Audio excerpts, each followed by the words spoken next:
నమస్తే, welcome to 99 TV. West Bengal డీజీపీకి supreme court మొట్టిగా వేసింది. వ్యక్తిగత స్థాయిలో పర్సనల్ ఎఫిడవిట్ ఫైల్ చేయమని డైరెక్ట్ చేసింది. బహుశా ఆ స్థాయి అధికారులకి ఇది తలవంపులు తెచ్చే వ్యవహారమే. ఎందుకు ఇలా జరిగింది? అలాగే కిందటి వారం కోటేసుకుని మరీ వెళ్ళి వాదించిన మమతా బెనర్జీ కేసులో ఎటువంటి మలుపులు తిరుగుతున్నాయి, ఆ కేసు ఎట్లాంటి మలుపులు తిరుగుతుంది, వీటి మీద సమగ్రంగా వివరించడానికి మనతో ఉన్నారు senior journalist, political analyst Suresh Kochakli garu. Suresh గారు నమస్తే. మమతా బెనర్జీ గారి ఆ ఎపిసోడు మనకి తెలుగులో రుతురాగాలని ఒక సీరియల్ ఉంది, ఏళ్ల తరబడి వచ్చింది, అట్లా నడుస్తున్నట్టుంది సార్. అదే కదా ఇప్పుడు మీరు చెప్పింది. ఈ కేసు ఎలక్షన్ కమిషన్ నిన్న సుప్రీంకోర్టులో ఎండింగ్లో చెప్పారు. ఇది లాస్ట్లో అండ్ చీఫ్ జస్టిస్ డిక్టేట్ చేసుకుంటూ పోతున్నప్పుడు ఆర్డర్, అప్పుడు ఎలక్షన్ కమిషన్ వాళ్ళ లాయర్ చెప్పారనమాట, ఇట్లా ఒక సంఘటన జరుగుతుంది, అక్కడ మా వాళ్ళ మీద దాడి చేస్తున్నారు. ఇన్ఫ్యాక్ట్ వాళ్ళు క్లియర్గా చెప్పింది ఏంటంటే, గవర్నింగ్ పార్టీ టీఎంసీస్ ఫంక్షనరీస్ అంటే లీడర్లు are making systemic, deliberate and concerted attempts to derail, paralyse and frustrate the SIR. అంటే అన్ని వైపు నుంచి దీన్ని ఆపడానికి ట్రై చేస్తున్నారు, ఫ్రస్ట్రేట్ చేస్తున్నారు ఎలక్షన్ కమిషన్ వాళ్ళని ధమ్కి ఇస్తున్నారు, ఫిజికలీ అటాక్ చేస్తున్నారు. ఎన్నో దానికి వచ్చిన తర్వాత అప్పుడు ఇమీడియట్గా Menaka Guruswamy appearing for the state of west Bengal and specially for the DGP, వాళ్ళు ఏమన్నారు, అట్లేం లేదు, నథింగ్ ఆఫ్ దాట్ సార్ట్. అంటే chief justice Surya Kant and justice Bagchi and justice Anjaria క్లియర్గా చెప్పారు, sorry, former chief secretary Manoj Pant and former chief secretary turned principal secretary to CM to verify with the prompt action has been taken on EC's complaint. అంటే EC complaint చేసినప్పుడు దాని prime responsibility principal secretary, chief secretary దగ్గరికి వెళ్తుంది గ్యారంటీగా. Okay, తో ఇప్పుడున్నది ఈ పరిస్థితుల్లో ఫార్మర్ చీఫ్ సెక్రటరీ ఆయన రిటైర్ అయిన తర్వాత మమతా బెనర్జీ ఆయన ప్రిన్సిపల్ సెక్రటరీగా ఉంచుకున్నారు. His name is Manoj Pant. అంటే principal secretary to chief minister, only chief minister, government పెట్టలేరు కదా, రిటైర్ అయిపోయారు కదా, దానికోసం ఏం చేశారు. Okay, deputed, especially this is regarding deputation of staff. వీళ్ళు స్టాఫ్ని కూడా ఏవట్టేసి, ఎప్పుడైనా ఎస్ఐఆర్ నడుస్తున్నప్పుడు వాసుదేవన్ గారు, స్టాఫ్ గవర్నమెంట్ వైపు నుంచి వస్తుంది, ఎలక్షన్ కమిషన్ దగ్గర స్టాఫ్ లేదు కదా, స్టాఫ్ రావాల్సింది గవర్నమెంట్ వైపు నుంచి. వాళ్ళు 8,000 మందిని అడిగితే 800 మందిని కూడా ఇవ్వలేదు. సో వీళ్ళేం చేశారు, బయట నుంచి తెచ్చుకున్నారు కొంతమందిని. ఇప్పుడు ఎలక్షన్ కమిషన్ ఏమన్నారంటే, మాకు ఫంక్షనరీస్ దొరకట్లేదు, మాకు అది వెరిఫై చేయడానికి. అంటే 1.2 crores మనం మాట్లాడే మీకు గుర్తుంటుంది, పేర్లు జ్యోతి దాస్ శర్మ, కానీ ఎలక్షన్ ఫామ్లో రాసింది జ్యోతి శర్మ. అది నిజం ఉండొచ్చు, తప్పు ఉండొచ్చు, మిస్టేక్ ఉండొచ్చు, కానీ మీ దగ్గర చాలా క్లియర్గా చెప్పారు, మీ first name, middle name and last name రాయాలని చెప్పారు. రాయనప్పుడు మీ తప్పే. అప్పుడు ఏం చేస్తారు, వాళ్ళకి నోటీస్ ఇష్యూ చేసి, మీరు ఒకసారి వచ్చి మీకు క్లారిఫై చేయండి, మీరేనా, మీ మొత్తం పేరు ఎందుకు రాయలేదు, ఉంటే ఏదైనా డాక్యుమెంట్ తెచ్చుకోండి, దాంతో వెరిఫై చేసి ఓకే కరెక్షన్ చేసేసి అప్రూవ్ చేసేస్తాం. ఇది చేయాల్సింది అట్ జూనియర్ లెవెల్ చేయాల్సి వస్తుంది అన్నమాట. సో దాన్ని వీళ్ళు మైక్రో అబ్జర్వర్స్ అంటారు, వాళ్ళ పని ఇది. సో ఎంతమంది ఎక్కువ ఉంటే అంత జల్దీ ఫినిష్ చేసుకోవచ్చు వర్క్. ఇప్పుడు 1 week ఎక్స్టెండ్ చేశారు సుప్రీంకోర్టు. మళ్ళీ నేను అనుకుంటా 1 weekలో కాదు, ఎందుకంటే ఆవిడ సపోర్ట్ చేయట్లేదు. సో ఇప్పుడేమో నిన్న సాయంత్రం దాకా, ఇన్ఫ్యాక్ట్ ట్యూస్డే లోపల ఈ 8,000 మందిని రిపోర్ట్ చేయమని చెప్పారు రెస్పెక్టివ్ ఈఆర్ఓస్ ముందు. అంటే డిస్ట్రిక్ట్లో, ప్రతి డిస్ట్రిక్ట్లో ఒక ఎలక్ట్రల్ రిటర్నింగ్ ఆఫీసర్ ఉంటారు, usually district magistrate and district collector.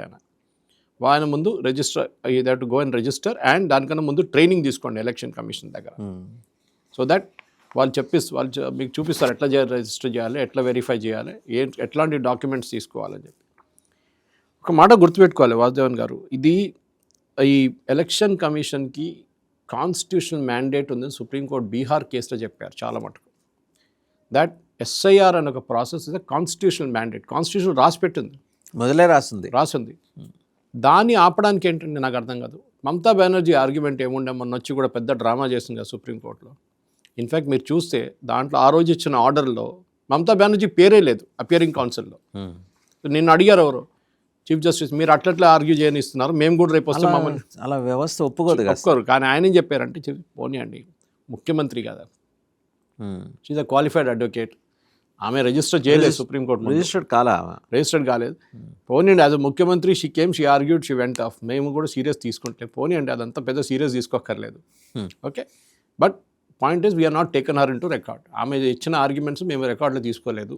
So they went futile అంతే. అంతే, ఆమె డ్రామా కోసం వచ్చింది. ఎందుకంటే బెంగాల్కి వెళ్ళి ఏం చెప్పిందంటే ఫోటోలు గీటోలు మీరు చూసుంటారు, సుప్రీంకోర్టు ముందు నిలబడి ఫోటోలు, జడ్జి దగ్గర ఫోటోషాప్ చేసి కోర్టు లోపల ఆర్గ్యూ చేస్తున్నట్ల. కోర్టు లోపల ఎవరు ఫోటోలు తీసుకోలేరు, తప్పు కదా సార్. ఫోటో తీయలేదు ఎవరు, ఒట్టిగా ఏఐతో క్రియేట్ చేసుకున్నారు ఇదంతా. ఈ పరిస్థితుల్లో ఇప్పుడు it is punishable sir. Yes, I mean see that point is, ఇప్పుడు సుప్రీంకోర్టు కూడా అంత సీరియస్ తీసుకోలేదు. ఎందుకంటే ఎవరు ఎంట పడతాం, ఎంతమంది ఎంట పడతాం మనం. సో ఇది చాలా మటుకు ఈసీ అఫిడవిట్లో చాలా క్లియర్ అని చెప్పారంటే డీజీపీ యాక్షన్ తీసుకుంటలేరు. మీకు గుర్తుంటుంది, ఇదే DGP is also accused in the file case. ఆ రోజు మన ప్రతీక్ సిన్హా ఆఫీస్ నుంచి ఎగ్జాక్ట్లీ ఫైల్ తీసుకున్న కేసులో హీఈస్ ఆల్సో అన్ అక్యూస్డ్. ఆయనే కదండి ఎస్కార్ట్ చేసింది. ఆయన వచ్చి అడిగారు, ఐడి కార్డు అడిగారు, రూట్ క్లియర్ చేసి ఆవిడ వచ్చారు. సో వీళ్ళేం చెప్పారంటే ఇప్పుడు ఈ డీజీపీని పర్సనల్గా సూపరింటెండెంట్ పోలీస్, డీజీపీ వీళ్ళందరినీ మీరు ఎలక్షన్ కమిషన్ కింద పనిచేస్తారు. ఈ టైంలో ఎస్ఐఆర్ నడుస్తున్నప్పుడు కూడా మన ఎలక్షన్ లాగానే ఇప్పుడు ఇక్కడ మున్సిపల్ ఎలక్షన్ నడుస్తుంది. అందరు పోలీసు వాళ్ళు వీళ్ళు report to the state election commission, not central. ఎందుకంటే ఇది స్టేట్ ఎలక్షన్ కమిషన్ కండక్ట్ చేస్తున్నారు ఈ ఎలక్షన్. కానీ అక్కడ they are reporting to the central election commission అన్నమాట. మీరు ఎందుకు చేయట్లేదని చెప్పి డీజీపీని యాక్షన్ తీసుకునే ముందు we will take a call on the with respect to the power of EC in this regard. Before doing that we are giving the DGP an opportunity to file an explanation. డీజీపీని మేము చర్యలు తీసుకునే ముందు ఒక explanation కోసం ఆ personal లెవెల్లో మీరు ఫైల్ చేయండి. మీరు స్టేట్ అడ్వకేట్ని యూజ్ చేయలేరు, అటార్నీ జనరల్ని యూజ్ చేయలేరు, సాలిసిటర్ జనరల్ని మీరు యూజ్ చేయలేరు. You have to get your personal lawyer and argue this case అన్నమాట. సో ఇది ఇట్లాంటి పరిస్థితి ఉన్నప్పుడు చాలా మటుకు, ఎందుకంటే ఇది 19th ఆర్డర్, అప్పుడు January 19th ఆర్డర్ ఇచ్చారు. ఎలక్షన్ కమిషన్ ఎస్ఐఆర్ చేస్తున్నారు, మీరు అక్కడున్న అందరికీ సెక్యూరిటీ ప్రొవైడ్ చేయాల్సింది అప్పుడే చెప్పారు. ఇది వీళ్ళు చేయలేదు. అది ఎవరు తప్పు? West Bengal government. అక్కడ ఒక ఎమ్మెల్యే ఉన్నారు, ఆయన పేరు మర్చిపోయాను, ఆ ముస్లిం ఏరియా ముర్షిదాబాద్ వైపు నుంచి. వాడు వచ్చి మొత్తం తగలబెట్టాడు. అబ్జెక్షన్ను 6,000 అబ్జెక్షన్ తీసుకొచ్చారంట బీజేపీ వాళ్ళు, డిలీట్ చేయాలి వీళ్ళ పేర్లు అని చెప్పేసి తగలబెట్టేశాడు. అది ఇప్పుడు అడిగారు సుప్రీంకోర్టు, ఎవరు తగలబెట్టింది, ఏం కేసు తీసుకున్నారు. అది కాకుండా కొంతమందిని సస్పెండ్ చేయమని ఎలక్షన్ కమిషన్ ఆర్డర్ ఇచ్చారు, వాళ్ళు పని సరిగా చేయలేదని చెప్పి. కానీ గవర్నమెంట్ ఇనిషియేటివ్ చేయలేదు. సో దాని గురించి కూడా అడిగారు, what have you taken, what action. The EC shall be at liberty to replace the state government official who are on deputation for not performing or acting contrary to instructions అని supreme court నిన్న చెప్పారు. ఎవరి principal secretary చెప్పారు, అది check చేసి మాకు చెప్పండి అని చెప్పేసి. సో ఇప్పుడు ఎట్లయిపోయిందంటే మమతా బెనర్జీ ఒరిజినల్ అబ్జెక్షన్ ఏముండే, 58 లక్షల మందిని తీసేశారు, చనిపోయిన వాళ్ళు, permanently migrated and duplicate voters. 1,20,00,000 మంది తేలారు. దాని తర్వాత ఈ మ్యాచింగ్, నాన్ మ్యాచింగ్ దాంతో 1,20,00,000 మంది ఉన్నారు. దాంట్లో కూడా ఈజీగా 80 లక్షల మంది దొరుకుతారు ఈజీగా. కానీ సుప్రీంకోర్టు ఏమన్నారంటే, బెంగాల్లో ఫర్ ఎగ్జాంపుల్ ఒక అమ్మాయి పెళ్లి చేసుకున్న తర్వాత వాళ్ళ హస్బెండ్ ఇంటికి వెళ్ళినప్పుడు యూజువల్లీ పేర్లు మార్చుకుంటారు కొంతమంది, మన దగ్గర కూడా మార్చుకుంటారు. అట్లాంటి టైంలో మ్యాచ్ కాదు అది. వాళ్ళ హస్బెండ్ పేరు ఉండొచ్చు, లాస్ట్ టైం దానికన్నా ముందు వాళ్ళ ఫాదర్ పేరు ఉండొచ్చు, లేకుంటే ఫ్యామిలీ నేమ్ ఉండొచ్చు. మీరు చూసుకోండి ఒకసారి. ఇది చూడాల్సింది ఎవరు? అక్కడున్న మైక్రో అబ్జర్వర్స్. అది వాళ్ళు చూడట్లేదు. This is what needs to be done. అసలు మైక్రో అబ్జర్వర్స్ని పని చేయగలిగా మీరు? పని చేయడం కాదు, first of all micro observers class ఉంటారు, A class, B class, C class ఉంటారు, గ్రేడ్ వైజ్. ఏ గ్రేడ్ వాళ్ళని పంపించాలి. యాక్చువల్లీ వీళ్ళేం చేసిండు, బి గ్రేడ్ వాళ్ళని పంపించి సి గ్రేడ్ పంపించిండు దాంతోపాటు. So election commission said we cannot take them. So వాళ్ళు ఏం చేశారు, మిగతా స్టేట్స్ నుంచి తీసుకొచ్చారు, పక్కన బీహార్, జార్ఖండ్ నుంచి తీసుకొచ్చారు, ఇక్కడ అస్సాం వైపు నుంచి కొంతమంది తీసుకొచ్చారు, వాళ్ళే తెచ్చుకున్నారు ఎలక్షన్ కమిషన్. ఇప్పుడు వీళ్ళేమంటున్నారు, అప్పుడు వెస్ట్ బెంగాల్ గవర్నమెంట్ వాళ్ళకి బెంగాలీ రాదు, బెంగాలీ రాని వాళ్ళు ఏం చూసుకుంటారండి. యాక్చువల్లీ ఇట్లా కాదు, వాళ్ళు ఏం చేస్తారంటే ఎలక్షన్ కమిషన్ ఈ బెంగాల్ నుంచి వెళ్ళిన వాళ్ళు చాలామంది జార్ఖండ్ బార్డర్ ఏరియాస్లో, బీహార్ బార్డర్ ఏరియాలో, ఇక్కడ అస్సాం బార్డర్ ఏరియా చాలామంది ఉంటారు, వాళ్ళని తెచ్చుకున్నారు గవర్నమెంట్ ఆఫీషియల్స్ని. ఓకే, ఇది ఈ పరిస్థితి ఉన్నప్పుడు డెఫినెట్గా ఇప్పటి నుంచి గవర్నమెంట్ ఏం చేయాలని చెప్పి చాలా క్లియర్ ఇన్స్ట్రక్షన్. ఎస్ఐఆర్ ఆపే ప్రసక్తే లేదు ఇన్ ఎనీ స్టేట్. ఎందుకంటే దీనికన్నా ముందు తమిళనాడు గవర్నమెంట్ ఒక కేసు వేశారు, ఎస్ఐఆర్ నడిపించకూడదు, ఎస్ఐఆర్ ఇల్లీగల్ అది ఇది అని చెప్పి, అది కూడా కొట్టిపడేశారు. SIR will go on. సరే మీకు ఏమైనా ప్రాబ్లం ఉంది, ఏదో ఇట్లాంటి మ్యాచింగ్ దాంట్లో ప్రాబ్లం ఉంది నేమ్, మేము we will ask the election commission to look in to it. Extension కావాలి, అది కూడా మేము ఇప్పిస్తాం మీకు, వన్ వీక్ ఎక్స్టెన్షన్. కాదు ఇప్పుడు చేయకూడదని మమతా బెనర్జీ ఒరిజినల్ ఆమె పబ్లిక్ మీటింగ్ పెట్టి నేను సుప్రీంకోర్టుకి ఎందుకు వెళ్తున్నానంటే ఈ ఎస్ఐఆర్ ఆపడానికి వెళ్తున్నారన్న. కానీ సుప్రీంకోర్టులో మీరు అఫిడవిట్ చూస్తే అక్కడ ఎక్కడ మాట లేదు, ఎక్కడ ఈమె చెప్పట్లేదు అంతా. సో అది పొలిటికల్, ఏ కన్సర్న్ తోటి వెళ్ళింది? అది పొలిటికల్ కన్జంప్షన్ కోసం అంతే. అది వాళ్ళ పొలిటికల్, వాళ్ళ పార్టీ వైపు నుంచి వాళ్ళ ఓటర్స్కి అప్పీల్ చేయడానికి, ఎస్పెషలీ ముస్లిం ఓటర్స్కి అప్పీల్ చేయడానికి ఆమె చేసిన పని ఇది. ఓకే, ఆమె తెలుసు సుప్రీంకోర్టు ఎప్పుడు ఆపదు, ఎందుకంటే ఆమె ఏమనుకున్నది, నేను అక్కడ వెళ్ళి ఎక్కువ గొడవ చేస్తే వీళ్ళు ఎస్ఐఆర్లో ఈ 1.2 crores మంది ఉన్నారు చూడండి, వాళ్ళ వైపు నుంచి ఆపేస్తారు, వాళ్ళ పని అదే మా అడిగింది కూడా, అది ఆపేసేయండి అన్నారు. సుప్రీంకోర్టు అన్నారు ఆపే ప్రసక్తే లేదు, we will not stop it. Okay, చాలా క్లియర్గా. In fact I want read the part of the judgment also, ఎందుకంటే ప్రేక్షకులు కూడా మీరు తెలుగులో కావాలంటే యూ కెన్ యాక్చువల్లీ చెప్పచ్చు. We are not going to regulate the internal mechanism of the election commission. Election commission వాళ్ళ ప్రొసీజర్స్ని మేము వెళ్ళి ఇంటర్ఫియర్, ఎన్నికల సంఘానికి అంతర్గతంగా ఉండే వ్యవస్థల్ని మేము ఇబ్బంది పెట్టము, వేలుదూర్చాం. అదే తో మమతా బెనర్జీ ఇంత ఆర్గ్యూ చేసిన తర్వాత కూడా 8,500 group B cadre officers election కమిషన్కి మీరు పంపించలేదు, వీళ్ళే డాక్యుమెంట్ వెరిఫికేషన్ చేయాల్సింది. ఈఆర్ఓ చేయలేరు, ఈఆర్ఓ డిస్ట్రిక్ట్ కలెక్టర్, ఆయనకి 10 పనులు ఉంటుంది, డిస్ట్రిక్ట్ కలెక్టర్కి ఈ బాధ్యత ఇస్తారు. So he doesn't have time for all that. So district officials కానీ దాని తర్వాత ఉన్న అక్కడి నుంచి క్యాడర్ ఏ ఆఫీసర్స్ వాళ్ళు సీనియర్ లెవెల్లో చూసుకుంటారు. డిస్ట్రిక్ట్ కలెక్టర్ చెప్పేస్తారు వీళ్ళందరూ ఈఆర్ఓలో 10 మంది ఎలక్షన్ కమిషన్ అపాయింట్ చేశారు, వీళ్ళ కింద వీళ్ళందరూ పనిచేయాల్సి వస్తుంది. 8,500 మంది మొత్తం స్టేట్లు చేయట్లేదు. సో వర్క్ అంతా ఆగిపోయింది. ఈమె వెళ్ళింది సుప్రీంకోర్టుకి, ఏం జరిగింది చూడండి, వర్క్ అంతా ఆగిపోయింది, ఇంకా ఒక నెలలో ఎలక్షన్ వచ్చేస్తుంది, వీళ్ళందరూ రోల్ బయట ఉన్నారు, వీళ్ళు చేర్చుకోండి తర్వాత చూసుకుందాం. Sorry, election this has to be done, చాలా క్లియర్గా చెప్పారు. స్క్రూట్నీ, లాజికల్ డిస్క్రిపెన్సీ అంటాం వాసుదేవన్ గారిది, దాన్ని నేను ఎక్స్ప్లెయిన్ చేశాను మీకు. అవును, ఓకే, పత్రి వాసుదేవన్ అని చెప్పి పేరు పెట్టినప్పుడు పత్రి వాసు అని పెడతారు కొంతమంది, కుదరదు, పూర్తిగా పెట్టాల్సిందే, పూర్తిగా పేరు పెట్టాల్సింది. ఇప్పుడు కూడా మన దగ్గర తెలంగాణలో మ్యాపింగ్ స్టార్ట్ అయింది. ఓకే, ఆల్రెడీ అంటే వాళ్ళు ఫస్ట్ ఎలక్షన్ క్లీనప్ చేస్తున్నారు లిస్ట్. హైదరాబాద్లో అన్నిటికంటే తక్కువ ఏది మ్యాచింగ్, ఎందుకంటే ఇక్కడ చాలామంది వెళ్ళిపోయారు, కొత్త వాళ్ళు వచ్చారు, అడ్రస్ మారిపోయారు, పెద్ద ప్రాబ్లం ఉంది హైదరాబాద్. డిస్ట్రిక్ట్స్లో ప్రాబ్లం లేదు, ఎందుకంటే డిస్ట్రిక్ట్లో యూజువలీ వాళ్ళు ఎక్కువ మంది బయటికి వెళ్ళరు, డిస్ట్రిక్ట్లో ఉన్న వాళ్ళు అక్కడే ఉంటారు. వాళ్ళు ఇప్పుడు కరీంనగర్లో ఉన్న వాళ్ళు ఎక్కువ ట్రావెల్ చేయరు బయటికి. కరీంనగర్లో ఇప్పుడు 100% ఉంటే 10% మంది బయటికి రావచ్చు, హైదరాబాదు మిగతా సిటీస్కి వెళ్ళచ్చు. ఇది అది కాదు, హైదరాబాద్ నుంచి వాళ్ళు ఎక్కడికి వెళ్ళిపోయారు, హైదరాబాద్ లోపల సికింద్రాబాద్ వైపు వెళ్ళారు, లేకుంటే దిల్సుఖ్ నగర్ వైపు వెళ్ళారు, రంగారెడ్డి డిస్ట్రిక్ట్ వెళ్ళిపోయారు, ఇక్కడ మెడ్చల్ మల్కాజిగిరి డిస్ట్రిక్ట్ వెళ్ళిపోయారు, హైదరాబాద్లో మ్యాచ్ కావట్లేదు. ఆ ఎక్సర్సైజ్ నడుస్తుంది. సో మన దగ్గర కూడా వచ్చినప్పుడు మన ప్రేక్షకులు మొత్తం ఈ డాక్యుమెంట్స్ అంతా మీద రెడీగా పెట్టుకోండి. ఒకటి, 2002 నుంచి మీ పేరు 2002లో ఉంటే ప్రాబ్లం లేదు, ఆ 2002 లిస్టు మీ దగ్గర ఉండదు, ఎలక్షన్ కమిషన్ వాళ్ళ దగ్గర ఉంటుంది. సో మీ ఇంటికి వచ్చినప్పుడు ఏం చేస్తారంటే మీకు ఒక ఫామ్ ఇస్తారు, ఆ ఫామ్లో ప్రీఫిల్డ్ ఉంటుంది, అంటే మీ పేరు ఉంటుంది, మీ నాన్నగారి పేరు ఉంటుంది, మీ అమ్మగారి పేరు ఉంటుంది, ఏదో ఒకటి ఉంటుంది, అది కాకుండా మీ అడ్రస్ ఉంటుంది, మీరు దాని పైన రాసి ఉంటుంది, దాన్ని మీరు కరెక్ట్గా మళ్ళీ రీఫిల్ చేయాలి. Okay, you had again fill it up. దాంట్లో మీరు అడ్రస్ మారిందనుకోండి, you had write a new address there. 2002లో మీరు లేరు, ఏదైనా కారణాలు ఉండొచ్చు, మీరు పుట్టలేదు ఆ టైంలో, లేకుంటే మీరు బిలో 18 ఉండే ఆ టైంలో, 21 ఆ టైంలో 21 ఉండే, మీ పేరు రోల్స్లో రాదు.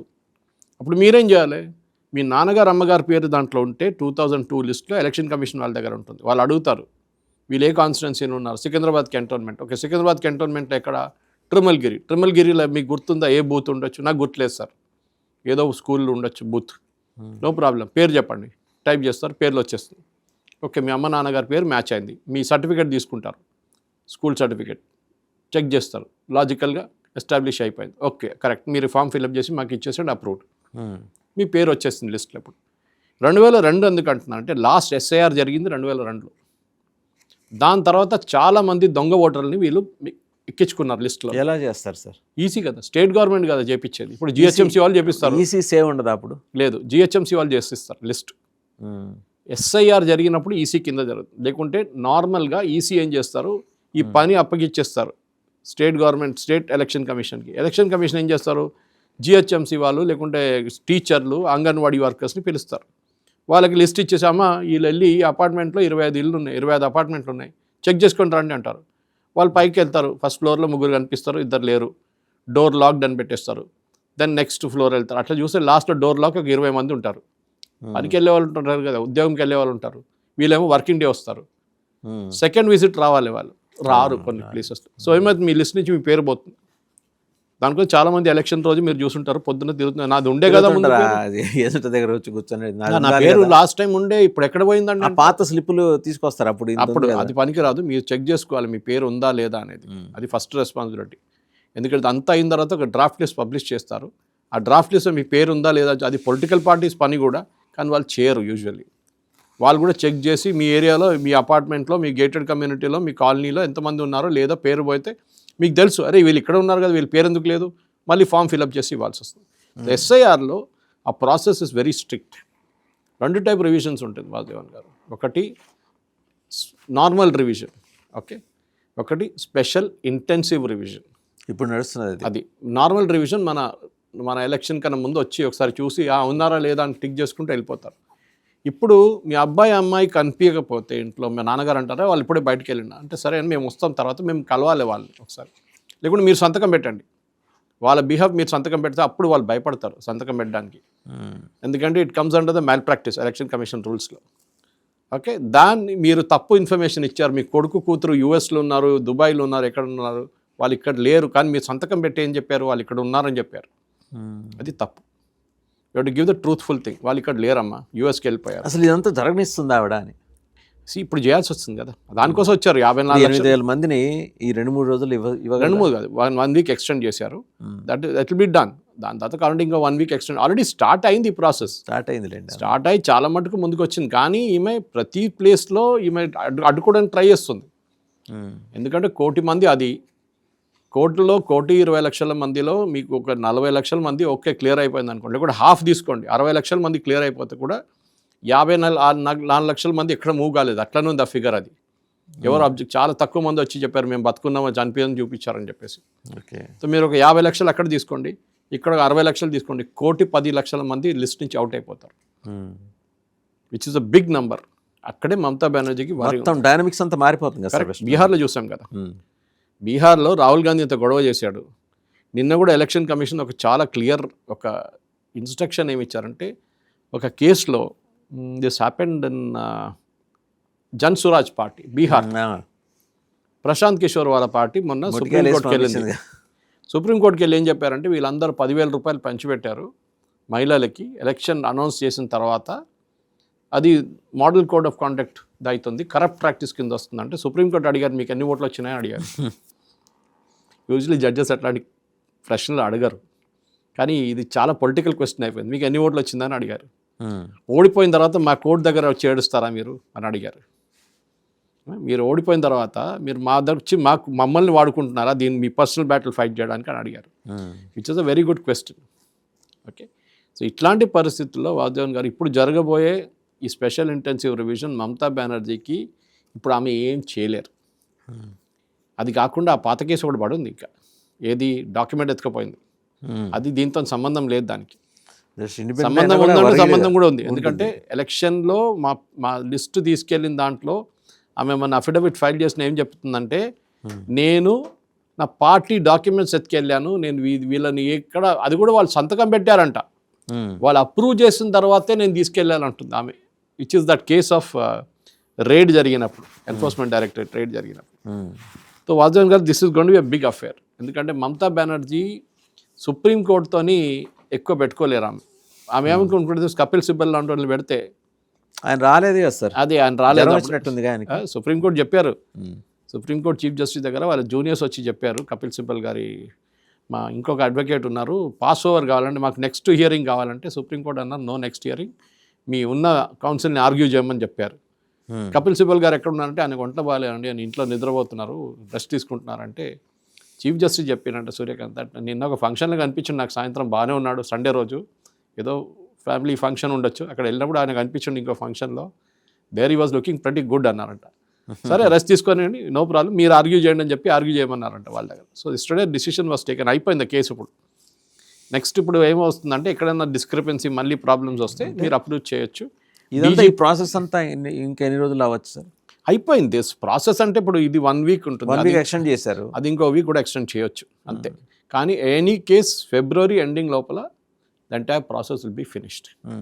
దాని తర్వాత మార్చ్లో ఫైనల్ లిస్ట్ వచ్చేస్తుంది, బహుశా ఏప్రిల్లో ఎలక్షన్ వచ్చేస్తుంది. అది election usually Tamil Nadu, Kerala, west Bengal, Assam. కానీ ప్రాబ్లం ఏంటంటే స్కూల్ ఎగ్జామ్ చూసి వాళ్ళు చేస్తారు. సిబిఎస్ఈ ఎగ్జామ్స్ అని ఫిబ్రవరి, మార్చ్లో అవుతున్నాయి సార్. స్టేట్ బోర్డులు కొంచెం పోస్ట్పోన్ కావచ్చు. ఇదంతా చూసి వాళ్ళు నడిమిట్ల గ్యాప్ ఉంటే పెడతారు. ఎందుకంటే టీచర్లు కూడా కావాలి కదా వీళ్ళకి, బూత్లో వెళ్ళి కూర్చోడానికి. మళ్ళీ కౌంటింగ్ రోజు పనికిరావచ్చు వాళ్ళు, అప్పుడు కూడా పనికొస్తారు వాళ్ళు, ఆ రోజు కూడా ఉండాల్సిందే వాళ్ళు. సో అది చూసి మోస్ట్ ప్రాబ్లీ నా అంచనా ప్రకారం ఏప్రిల్, మేలో ఉండొచ్చు. కానీ పీక్ సమ్మర్లో కూడా పెట్టారు యూజువలీ. కానీ దాని తర్వాత అస్సాంలో వర్షంలో మొదలవుతాయి. సో వర్షాకాలంలో కూడా పెట్టలేము మనం. So before monsoon and between సమ్మర్లో మోస్ట్ ప్రాబ్లీ మార్చ్, ఏప్రిల్, మేలో, ఏప్రిల్లో అయిపోతుంది ఈ పోల్స్. డెఫినెట్గా ఒక షెడ్యూల్ ఫేస్లో ఉంటుంది సపరేట్గా. నెక్సలైట్ ప్రాబ్లం లేదు కదా కేరళలో, నెక్సలైట్ ప్రాబ్లం లేదు, తమిళనాడులో లేదు. సో అక్కడ సింగిల్ ఫేస్లో చేసుకోవచ్చు. Tamil Nadu maximum 2 phases. అస్సాంలో కొంచెం ప్రాబ్లం ఉండొచ్చు, అక్కడ 2 phases. ఢిల్లీ ఏరియా గురించి మనం మాట్లాడుకున్నాం కదా. వెస్ట్ బెంగాల్లో కూడా 2 phases చేయాల్సి వస్తుంది, ఇంకా north west Bengal and south west Bengal సపరేట్గా చేయాల్సి వస్తుంది అన్నమాట. అది సో నా అంచనా ప్రకారం మమతా బెనర్జీకి ప్రాబ్లం ఎక్కడ వచ్చిందంటే వాసుదేవన్ గారు, ఆమె అరెగెన్స్, దాని తెలుగులో ఏం చెప్తారు మీరు? అహంకారం, కరెక్ట్. ఆమె అహంకారమే ఉండేది. యాక్చువల్లీ మా మలయాళం కూడా అదే వర్డ్ యాక్చువల్లీ. ఆమె అహంకారం చూడండి. ఆమె ఏమనుకుందంటే, నేను సుప్రీంకోర్టులో ఆర్గ్యూ చేస్తే జడ్జిలంతా నా మాట వింటారు, కపిల్ సిబల్ మాట వినరు, నేను చెప్పిందే వింటారు వాళ్ళంతా. ఆమె ఏం చెప్పిందంటే వాట్సాప్ ఎలక్షన్ కమిషన్ అని చెప్పింది. వాళ్ళు కాన్స్టిట్యూషనల్ బాడీ. మొన్న మీటింగ్కి వెళ్ళినప్పుడు వాసుదేవన్ గారు, they have given a press statement election commission. ఈమె ఒక టీం తీసుకెళ్ళింది, అదే హియరింగ్ కానీ ఒకరోజు ముందు టీం తీసుకెళ్తే అక్కడ మీటింగ్ పెడితే వాళ్ళు బాగా మాట్లాడంట ఎలక్షన్ కమిషన్. ఈమె అడిగిన ప్రశ్నలకు జవాబిస్తే లాస్ట్లో టేబుల్ మీద కొట్టిందంట, కొట్టి ఇట్లా ఫింగర్ చూపించి మాట్లాడిందంట ఎలక్షన్ కమిషన్ దగ్గర. సో వాళ్ళు మెన్షన్ చేశారు, వీళ్ళు కాన్స్టిట్యూషనల్ బాడీ, మేము కాన్స్టిట్యూషనల్ బాడీలో కూర్చున్న మమ్మల్ని డైరెక్ట్గా థ్రెట్ ఇస్తుంది ఆమె అని చెప్పి సుప్రీంకోర్టులో నేను చెప్పారు. That she has threatened them straight away. So మీకు ఫీల్డ్ ఆలోచించాం, ఎలక్షన్ కమిషన్ ఇట్లా చేసుకుంటే ఫీల్డ్ లెవెల్ ఏముంటుంది వాసుదేవన్ గారు? అంతే కదా, అక్కడ ఇంకా దారుణ పరిస్థితి ఉంది అక్కడ డెఫినెట్గా. సో ఈ పరిస్థితుల్లో డెఫినెట్గా వెస్ట్ బెంగాల్లో, ఇప్పుడు తమిళనాడు కూడా 1 కోటి మంది అవుట్ అయిపోయారు. స్టాలిన్ అదే గొడవ చేస్తున్నాడు అక్కడ కూడా. ఇక్కడ 1,20,00,000 మంది, ఇక్కడ 1,20,00,000 మంది. యూపీలో ఇంకా ఎక్కువ, 4 కోట్ల పైన ఉంటారు. యూపీలో 3.5 కోట్ల దాకా పోతారు బయట డెఫినెట్గా. ఆల్రెడీ 2.8 పోయారు. అది ఒక 5-6 మిస్ మ్యాచ్ ఉంటుంది, అది ఇంకుంటుంది. కానీ అక్కడ ఏం గొడవ లేదు చూడండి. సమాజ్వాదీ పార్టీ గొడవ లేదు, అక్కడ కాంగ్రెస్ వాళ్ళు గొడవ చేయట్లేదు, బీజేపీ అయితే అసలు చేయరు. దాని తర్వాత మిగతా ఎవరున్నారు, చిన్న పార్టీ, మాయావతి లాంటి వాళ్ళు, ఎవ్వరు నోబడీస్ ఆబ్జెక్టింగ్. అక్కడెక్కడ ఏదో స్టేట్మెంట్లు ఇష్యూ చేస్తున్నా కానీ ఈ వెస్ట్ బెంగాల్ లాగా గొడవ ఎవరు చేయరు. ఈమెకి ఒక పారానాయిడ్ అయిపోయింది. ఆమెకి భయం ఏంటంటే నెక్స్ట్ ఎలక్షన్ ఓడిపోవడం పక్కన పెట్టండి, సీట్లు తక్కువ వస్తే బీజేపీ వాళ్ళు ఫుల్ అగ్రెసివ్ అయిపోతారు. కాంగ్రెస్ ఇప్పుడు డిసైడ్ ఏం చేశారంటే వాళ్ళు సపరేట్గా పోటీ చేస్తారంట. వాళ్ళు వాళ్ళ దాన్ని ఏమంటారు, సిపిఎంతో, ఇండి కూటమిలో లేరు. సో సిపిఎంతో లాస్ట్ టైం కలిసి పోటీ చేశారు వాళ్ళు. ఈసారి మేమే సపరేట్గా పోటీ చేస్తున్నాం అని చెప్పి నిన్న ఒక ఆర్టికల్ వచ్చింది టైమ్స్ ఆఫ్ ఇండియాలో. అట్లయితే ముస్లిం ఓట్లు ఏమవుతుంది చూడాల్సింది మనం. దాని నడిమిట్లో మనోడు వచ్చాను అనుకోండి, చార్మినార్ పార్టీ, అది ఇంకా పెద్ద గొడవ అయిపోతుంది.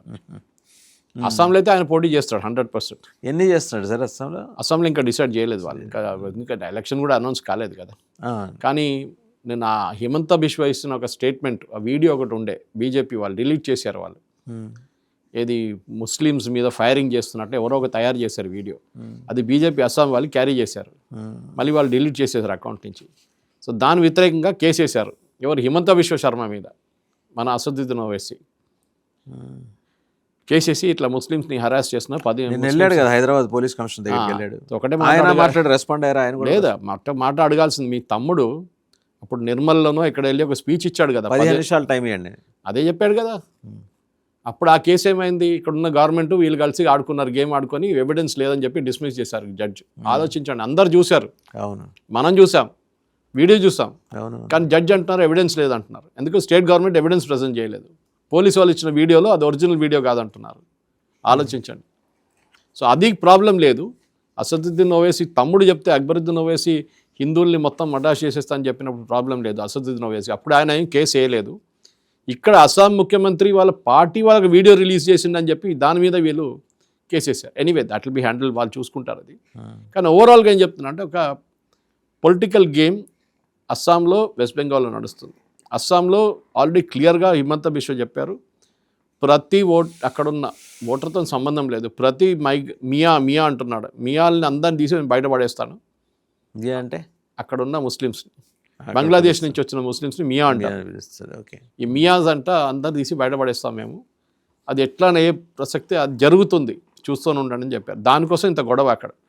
సో అక్కడ అది కాకుండా గొగోయ్తో ఒక గొడవ నడుస్తుంది వాళ్ళ వైఫ్ ఎలిజబెత్ గురించి. ఆమె పాకిస్తాన్. ఏంటి సార్ అసలు ఆవిడ పాకిస్తాన్కి పనిచేయటం ఏంటి? ఆమె పెళ్లి కన్నా ముందు పాకిస్తాన్లో ఉన్న ఒక ఎన్జిఓ కోసం పనిచేస్తుండే. ఆ ఎన్జిఓ వాటర్ రిసోర్సెస్ అది ఇది అని టిపికల్ ఎన్జిఓ లాగా ఉంటుంది, డబ్బులు మస్తు ఉంటుంది. వాళ్ళకి పాకిస్తాన్ ఆర్మీకి కనెక్షన్ ఉందంట. పాకిస్తాన్లో ప్రతి దానికి ఆర్మీ కనెక్షన్ ఉంటుంది. ఆ పరిస్థితుల్లో వీళ్ళు ఈమె అక్కడ ఉన్నప్పుడు చాలా టైంలో అక్కడ వెళ్ళి అక్కడ ఉంటుండే పాకిస్తాన్లో. దాని తర్వాత వీళ్ళ పెళ్లి జరిగింది. She the foreign national Elizabeth. పెళ్లి జరిగిన తర్వాత కూడా వీళ్ళు మళ్ళీ పాకిస్తాన్కి వెళ్ళారు. ఈమె అక్కడ వెళ్ళి మళ్ళీ 2-3 నెలలు ఉండొచ్చిందంట. నడిమిట్లో ఒకసారి ఇదంతా కూడా ఏంటంటే ఆపరేషన్ సింధు తర్వాత లేదు, దానికి చాలా ముందే, దానికన్నా ముందు. అండ్ దానికన్నా ఏంటంటే గౌరవ్ గొగోయ్ ఒకసారి వాఘా బార్డర్ నుంచి పాకిస్తాన్ ఎంటర్ అయ్యాడు. యూజువలీ ఒక లా మేకర్ అంటే భారతదేశంలో ఎమ్మెల్యే కానీ ఎంపీ కానీ ఎవరైనా పాకిస్తాన్ వైపు వెళ్తే మనం గవర్నమెంట్ని ఇన్ఫార్మ్ చేయాలి ముందు. మీ రెస్పెక్టివ్ గవర్నమెంట్, మీ రెస్పెక్టివ్ లెజిస్లేచర్, స్టేట్ గవర్నమెంట్కి చెప్పాలి. ఇప్పుడు ఎంపీ అంటే స్పీకర్ని ఇన్ఫార్మ్ చేయాలి, నేను పాకిస్తాన్ వెళ్తున్నాను, ఫార్ యువర్ ఇన్ఫర్మేషన్, పర్మిషన్ అక్కర్లేదు, ఫార్ యువర్ ఇన్ఫర్మేషన్ చేయలేదు. సో హిమంత బిశ్వ అడుగుతున్నాడు, నువ్వు ఎందుకు వెళ్ళావో చెప్పకుండా. నా వైఫ్ని కొలవడానికి వెళ్ళానంట. అంటే వారి వైఫ్ అక్కడే ఉంది 2 నెలల నుంచి 3 నెలల నుంచి, మీరు కూడా వెళ్ళి ఎన్ని నెలలు ఉన్నారు అక్కడే అడుగుతాను. సో వాళ్ళకి స్పెషల్ ఇన్వెస్టిగేషన్ టీమ్ని పెట్టారు పోయిన సంవత్సరం. ఆ ఇన్వెస్టిగేషన్ టీం వాళ్ళు రిపోర్ట్ సబ్మిట్ చేశారు. ఇప్పుడు ఆ రిపోర్ట్ నుంచి బయటపడ్డ పాయింట్స్ అని తీసుకొచ్చారు. దీనికన్నా ముందు కూడా చెప్పారు, ఆ రిపోర్ట్ వస్తే భూకంపం వస్తుంది అస్సాంలో అని చెప్పారు. అది నడుస్తుంది. సో వీళ్ళిద్దరు నడిమిట్లో గౌరవ్ గొగోయ్ అండ్ అస్సాం చీఫ్ హిమంత బిశ్వ శర్మ నడిమిట్లో పొలిటికల్ చాలా పెద్ద ఒక బ్యాటిల్ నడుస్తుంది. ఇప్పుడు మీరు చూడండి, దీన్ని రాహుల్ గాంధీ సపోర్ట్ చేయట్లేదు. అసలు రాహుల్ గాంధీ దీన్ని అట్లీస్ట్ చెప్పాలి కదా, ఒక ట్వీట్ అని చేయాలి కదా. సభకు వస్తే కదండి సపోర్ట్ చేయడం. ఆయన ఇప్పుడు అక్కడ అస్సాం వైపు ఇప్పుడైతే రాడు. ఎట్లయినా ఆయన ఆ బుక్ తీసుకొని తిరుగుతున్నాడు పార్లమెంట్లో. ఇవాళ పొద్దున పెంగ్విన్ ఒక స్టేట్మెంట్ ఇచ్చారు, మేము ఆ బుక్ ప్రింటే చేయలేదని చెప్పి. మళ్ళీ ఈయనకి ఎక్కడ దొరికింది ప్రింట్ చేయని బుక్? నా డౌట్ ఏంటంటే ఆ కవర్ ఒకటే ఉంటుంది, కవర్ లోపల ఏమి ఉండదు, బ్లాంక్ పేజెస్ ఉంటుంది. కవర్ ఒకటే ప్రింట్ చేసి కవర్ని మనం చూస్తాం చూడండి, బ్లాంక్ పేజ్ పెట్టి కట్ చేసి బుక్ లాగా తీసుకొచ్చాడు. మన కాన్స్టిట్యూషన్ చూసాం, రాహుల్ గాంధీ ఎప్పుడో కాన్స్టిట్యూషన్ పెట్టుకుని తిరుగుతున్నాడు. ఆ రోజు జంతర్ మంతర్ ప్రొటెస్ట్లో ఇట్లా ఓపెన్ చేశాడు, వెనక నుంచి కెమెరా అవుట్ తీస్తే మొత్తం బ్లాంక్ పేజ్లు ఉన్నాయి. అది దాని లోపల ఏం లేదు, బయట కవర్ ఒకటే ఉంది. అట్లనే ఇది కూడా భాష ఉండదు. ఎందుకంటే penguin said we have not released anything, we have not printed it. ఈయన ఇన్వెస్టిగేషన్ చేసి ఈయనేమంటారు బయట తిరగలేదానికి అబ్రాడ్ ప్రింట్ చేశా అంటున్నాడు. ఎవరు ప్రింట్ చేశారు అబ్రాడ్? పెంగ్విన్ ఇండియా వాళ్ళు పబ్లిష్ చేస్తున్నారు, వాళ్ళు ఇంకా పబ్లిషే చేయలేదు. చేయని బుక్ మీ దగ్గర ఎట్లా వచ్చింది? సమానం లేదు కదా, వాళ్ళు లీగల్ యాక్షన్ ఎదురుదాడి. అదే లీగల్ యాక్షన్ తీసుకుంటాను చూద్దాం. మోదీ గారి మీద దాడికి అది కూడా వాళ్ళకు చెప్తున్నారు, మహిళలు ఏం మేమేం చేయలేదు అట్లా అంటున్నారు. ఈయన మళ్ళీ అంటున్నాడు నేనే మాట్లాడాలి ఫస్ట్ అంటున్నారు. మీరు ఎట్లా మాట్లాడతారండి? ఫస్ట్ మీ పార్టీలో శశి థరూర్కి ఫస్ట్ ఆప్షన్ ఇచ్చారు మాట్లాడడానికి. ఆయన అంగీకరిస్తే మీరు మాట్లాడండి, కానీ you cannot again quote from the book. మీకు అదే కావాలి, మీరు మాట్లాడడానికి రాలేదు, మీరు ఆ బుక్ గురించి కోట్ చేయడానికి వచ్చిన book penguin has denied. Publisher book company penguin వాళ్ళు చెప్తున్నారు మేము ఇంకా రిలీజే చేయలేదు. ఇప్పుడు ఢిల్లీ పోలీస్ నిన్న కేసు రిజిస్టర్ చేశారు అఫీషియల్ సీక్రెట్స్ యాక్ట్ కింద. మనం మాట్లాడినప్పుడు ఆ రోజు చెప్పాను చూడండి, డిజిటల్ కమాండర్ అఫీషియల్ సీక్రెట్ ఇప్పుడు వచ్చింది చూడండి, అఫీషియల్ సీక్రెట్ యాక్ట్ కింద వచ్చింది. So that is what is happening today. ఈ 2 ఇన్సిడెంట్స్ అన్నీ ఒకటే కలుపుకుంటే మీకు తెలిసిపోతుంది నెక్స్ట్ రాబోయే ఎలక్షన్ చాలా ఇంట్రెస్టింగ్ ఉంటుంది. ఇంకొక 20 రోజులు వెయిట్ చేస్తే, 15-20 రోజులు వెయిట్ చేస్తే మా వెస్ట్ బెంగాల్, అస్సాం, తమిళనాడు, కేరళ ఓటింగ్ లిస్ట్ బయటకు వచ్చేస్తుంది. యూపీకి 1 నెల ఎక్స్టెన్షన్ ఇచ్చారు because size is huge and there is no election pending అక్కడ. ఇప్పుడు అది ఒక 7-8 దేశాల సైజ్ అది. ఎలక్షన్ 2027లో ఉంది యూపీలో. సో వాళ్ళకి 1 నెల టైప్ ఎక్స్టెన్షన్ ఇచ్చారు. అక్కడ మెల్లగా చేసుకుంటారు, వాళ్ళకి ప్రాబ్లం లేదు. వెస్ట్ బెంగాల్లో బికాజ్ ఎలక్షన్ ఉంది, తమిళనాడులో ఎలక్షన్ ఉందని క్విక్గా ఫినిష్ చేసేస్తున్నారు.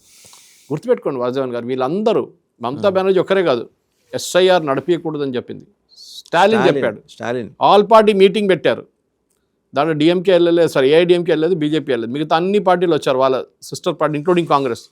దాంట్లో ఒక రెజల్యూషన్ పాస్ చేశారు, ఏంటి, ఎస్ఐఆర్ తమిళనాడులో నడిపించకూడదు. మనం మాట్లాడాం దాని గురించి. ఫస్ట్ ఏంటి, వరదలు వస్తుందంట నవంబర్లో, లాస్ట్ నవంబర్లో. దాని తర్వాత ఏంటంటే పొంగల్ వస్తుందంట, చలికాలం క్రిస్మస్ వస్తుందంట, మధ్యలో చలికాలం చలికాలం వస్తుంది, క్రిస్మస్ వస్తుంది, దాని తర్వాత పొంగల్ వస్తుంది. దానికి ఇప్పుడు ఎస్ఐఆర్ చేయకూడదని, శ్రీనివాసం కూడా వస్తుంది, శ్రీనివాసం ఏం చేయకూడదు. దాని తర్వాత పార్లమెంట్కి వచ్చినప్పుడు అదేం లేదు, పార్లమెంట్లో దాని గురించి ఎక్కడ మాట్లాడలేదు. వాళ్ళకి తెలుసు సుప్రీంకోర్టు మళ్ళీ కొట్టిపడేస్తారు బయట అని చెప్పేసి. అక్కడ వచ్చి ఏదో సేమ్ మాకు కావాలని చాలామందిని తీసేశారు, అది ఇది అని చెప్పి గొడవ చేస్తున్నారు అంతే. సేమ్ విత్ కేరళ, పినరాయి విజయన్, కాంగ్రెస్ వీళ్ళందరూ కూర్చొని రెజల్యూషన్ పాస్ చేశారు, ఎస్ఐఆర్ నడిపించకూడదు స్టేట్లో. కానీ లాస్ట్లో ఏమైంది, సుప్రీంకోర్టుకి వచ్చారు, హైకోర్టుకి వెళ్ళారు, హైకోర్టు అన్నారు సుప్రీంకోర్టులో కేసు నడుస్తుంది, అక్కడ చూద్దాం, అక్కడ అయినాక మనం ఇక్కడ చూద్దామని చెప్పారు. వీళ్ళందరూ ఒకటే గేమ్ వాసుదేవన్ గారు. భయం ఏంటంటే బీహార్లో జరిగింది అదే రిపీట్ ఇక్కడ కూడా జరగవచ్చు. అది మమతా బెనర్జీకి అందరికంటే ఎక్కువ భయం. నెక్స్ట్ గౌరవ్ గొగోయ్, దాని తర్వాత Stalin, and then Pinarayi Vijayan. So ఇది మొత్తానికి చూసాం కదా. అంటే సుప్రీంకోర్టు దగ్గరకు వచ్చేప్పటికీ ఆవిడ వెస్ట్ బెంగాల్ ముఖ్యమంత్రి, పశ్చిమ బెంగాల్ ముఖ్యమంత్రి మమతా బెనర్జీ ఏం చేశారు, కిందటి వారం కోర్టు వెళ్ళారు, వాదించారు. సుప్రీంకోర్టు ఏం చెప్పింది, ఆవిడ రిజిస్టర్ కాలే, సుప్రీంకోర్టు బార్లో రిజిస్టర్ కాలే. కానీ పోన్లే ముఖ్యమంత్రి గారు మహిళ అందులో వచ్చారు, ఆవిడ వాదన ఏదో వినిపించుకున్నారు, అందుకని సీరియస్గా తీసుకోవాలి. లేకపోతే దట్స్ అన్ అఫీషియల్గా చూస్తే అది పనిషబుల్ అఫెన్స్, అది వాళ్ళు కోర్టు లెక్కల ప్రకారం. కానీ ఆవిడ రాష్ట్రానికి ముఖ్యమంత్రి కదా అని ఒక మర్యాద ఇచ్చింది సుప్రీంకోర్టు. కాపాడుకోవాల్సింది ఎవరు, మనం కాపాడుకోవాలి మర్యాద తీసుకున్నప్పుడు. సరే, మళ్ళీ బయటకు వచ్చి ఆవిడ స్టేట్మెంట్స్ ఇచ్చారు. నిన్న అటెండ్ అవ్వాల్సిన కపిల్ సిబాల్కేమో జ్వరం వచ్చింది, మన సాయంత్రం ఫంక్షన్లో ఉన్నాడు కదా, బహుశా చలికాలం వల్ల జ్వరం వచ్చి ఉండొచ్చు. అదే జడ్జి గారు సెటైర్ కూడా వేసింది అదే. సరే, వాయిదా పడుతుంది, మొత్తం టైం అయితే ఇచ్చింది, ఇంకో 1 వారం రోజులు. కాకపోతే ఆ టైం లోపల ఎలక్షన్ కమిషన్కి రావాల్సిన చేయాల్సిన సిబ్బంది వస్తారా, వాళ్ళు గవర్నమెంట్ ఇస్తుందా లేదా అనేది మళ్ళీ అదొక $1 మిలియన్ ప్రశ్న. అంటే ఎలక్షన్స్ పూర్తి అయ్యేదాకా కూడా మమతా బెనర్జీ ఒక పజిల్ లాగానే మిగిలిపోవాలనుకుంటుంది. ఆ పజిల్ ఏంటంటే మనకి ఎవరి సండే బుక్స్లో వస్తుంటాయి పజిల్స్, అలాంటి ఒక ప్రహేళికలాగా మిగిలిపోవాలని చూస్తుంది. బట్ ఖాళీ గడులు పూరించడానికి ఎలక్షన్ తర్వాత ఎవరు ఉండరనే విషయం ఆవిడ అర్థం చేసుకోలేకపోతుంది అనేది సురేష్ కుచట్ల గారి విశ్లేషణ. Thank you very much. Thank you.